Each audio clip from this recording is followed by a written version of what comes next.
with Toast. She wanna live like Jumanji. Girl, you know I got just the place for you. You are listening to Talks with Toast.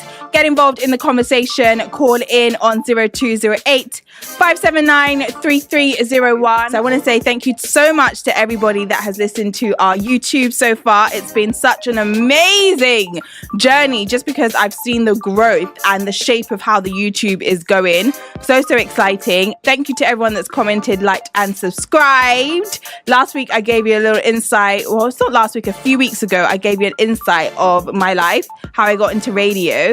But now I want to give you an insight into something that I think is really, really important to speak about, and I'm passionate about it just because I have been at the bottom. I've been the intern, and I think that when you are at the bottom of your destiny or you're going through your process, you go through this period where you are overlooked. So this show or this topic is going to be about being overlooked and how to overcome that. So when I've been overlooked, let's say there are different areas that you can be overlooked in. That could be maybe relationship, family, friends, or even in your career. You can be overlooked in your career. And I'm going to be really specific and go into the career aspect of being overlooked. So when I was overlooked in my career, I have gone through being overlooked maybe in a class that I'm in, or maybe at a job that I'm at. And I have really pushed myself and said, okay, I have this skill, I want to show them this.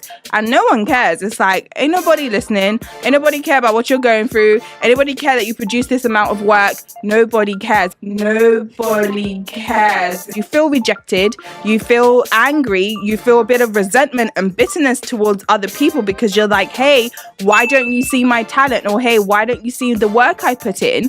But at the same time, I've seen that's also really beneficial. Why? Because, hello, you get motivated to being the baddest. What are the dangers that I've seen from being overlooked? I think bitterness and jealousy. So you feel like, oh, why do they get all the attention? Why does my boss want, to elevate them and promote them or to give them all the jobs and I get nothing or I'm overlooked? And you have a bit of resentment towards that person, not because you're jealous of them, but you're jealous of the attention that they're receiving or the feedback. I never knew how important feedback was to me personally. I was in a class, right, and I wasn't getting feedback and it was really, really annoying me. I had to speak up and say, hey, you're not giving me the feedback that I think that as a teacher you need to give. And he decided that, hey, oh yeah, she's right, I need to give it back to her. So I ended up having to speak up. The second thing that I see is that, it brings insecurities.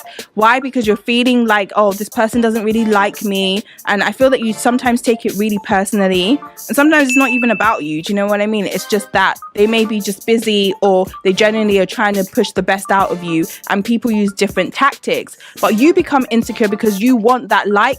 You want them to recognize your work. You want to get better and grow. Sometimes you have to take a look back and say, hey, are my skills where they need to be? Everyone that has, we look up to and we're motivated by, they had a journey and a process of being refined.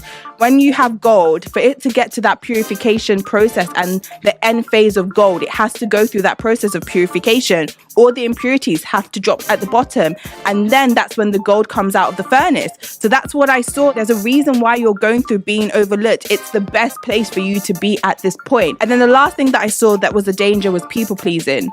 You want people to like you that they just don't like you, okay? It's all right. It's all right. People don't have to like you and it's okay. You're not going to be everyone's favorite cup of tea and that's okay. And I actually read this blog thing on social media and it said the more that you try and get people to like you, the more they don't like you. So instead of trying to find your validation and worth in them, why don't you try and find your validation and worth in yourself? And that's what I had to do to myself. I had to say, hey, I'm giving my boss work all the time and it's like he doesn't really care. So I decided to enjoy my work and say, I'm doing it for myself. And every time I produce a piece of work, I'm loving and loving and loving it. Do women let themselves go when they are in a long-term relationship?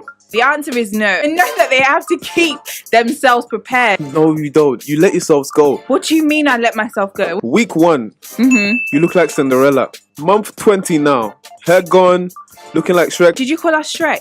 So yes, we've spoken about the disadvantages. Let's speak about the advantages. There's so many advantages of being overlooked. You are going through a process of refinery. You are going through a process of purification. Your lonely season is the best season for you to find yourself. It's the season for you to identify your strengths and your weaknesses and to work on those things. Season for you to find who you are. You need that time for yourself. Number 2, you need to know who's real and who's fake. Yes, goodbye fake friends, as Drake says. You need to see the people that genuinely believe in you when you are at the bottom, so you know who to take when you're at the top. You need to see that. You need to know who to eliminate from your life, and that is why you're going through this process. For 3, you need to understand that maybe you're a bit entitled. Are you proud? Humility does go a long way. I think that there's humility in servicing someone and serving someone and, giving to others instead of always receiving. I had to take a step back and say, hey, Tos, am I really the best right now? Or do I have a lot of growing to do in terms of my skill development? And I understood that this was the process that I needed to get to being the best. How do you now turn this into a positive thing? How do you, turn this into your growth? You need to self-reflect. You need to identify why you feel that you have to get validation from other people. Why do you care? Because your identity is not in them. Your identity is in yourself.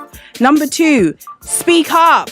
Be honest. Have an honest and open conversation with your boss or your peer. Hey, you're making me feel this way. I don't like that. How can someone change something that they don't know that they've done wrong? Number 3, change your perspective. Maybe you're not the victim. You are the victor. Maybe they're doing this to bring the best out of you. You never understand why people do what they do, but try and grow. Try and be the best person that you can be. And then I'm going to end it with always treat people nicely. No matter what you're feeling, the rejection, the anger, the resentment, understand that treating people nicely is always the best way to go. So that is it so far for our Motivation with Us segment. Thank you so much for listening. Talks with Tos.